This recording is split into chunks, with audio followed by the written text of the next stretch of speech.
जर त्याचं बारामती विधानसभा मतदारसंघात कोण असेल तर तिथं पण तुम्ही समजून सांगायचं काम करा।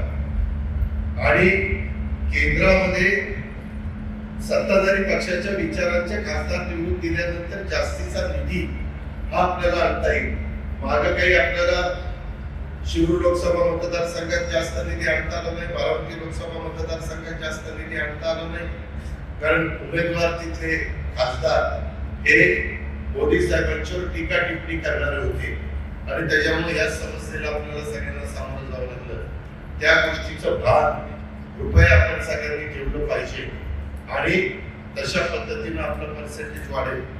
उद्याच्याला येणाऱ्या महानगरपालिकेच्या निवडणुकीची ही एक रंगीत तालीमच आहे। या निमित्तानं तुम्हाला पण मतदारांची ओळख होईल, ज्यांना पुढं नगरसेवक व्हायचंय त्यांची पण ही रंगीत तालीम होईल आणि त्याच्यातून नवीन कार्यकर्ता पण तयार होतो। मी असंच गेल्या अनेक वर्षामध्ये जवळपास या पिंपरी चिंचवडमध्ये कार्यकर्ते अशाच पद्धतीने तयार केले आणि ते मग पुढं आमदार त्याच्यामध्ये वेगवेगळ्या प्रकारचे आरोप पुरावा त्या ठिकाणी करणार नाही। मित्रांनो, हे सगळं काम करत असताना आपल्याला आपला राष्ट्रवादी काँग्रेस पक्ष देखील मजबूत करायचा आहे आणि त्याकरता तुमच्या सगळ्यांचा खालीचा वाटा असला पाहिजे, तुमचा सगळ्यांचा हातभार पण त्याच्यामध्ये लागला पाहिजे। अशा प्रकारची विनंती आणि सूचना मी माझ्या आया बहिणींना पण करीन आणि बाकीच्या माझ्या तरुणांना पण या निमित्ताने करेन। आज जरा महिलांची संख्या कविताताई फारच रोडावलेली दिसते।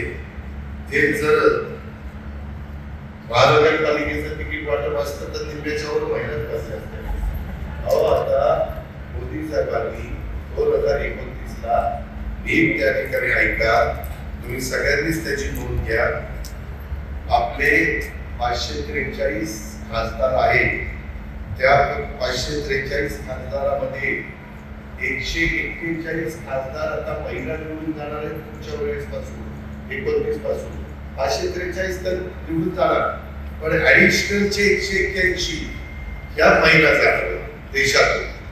आणि महाराष्ट्रात आम्ही 288 आमदार काम करतोय, तिथं 288 पुरुष स्त्री मिळून जाणारच, पण निव्वळ त्या सोडून 86 आमदार त्या महिला जाणार।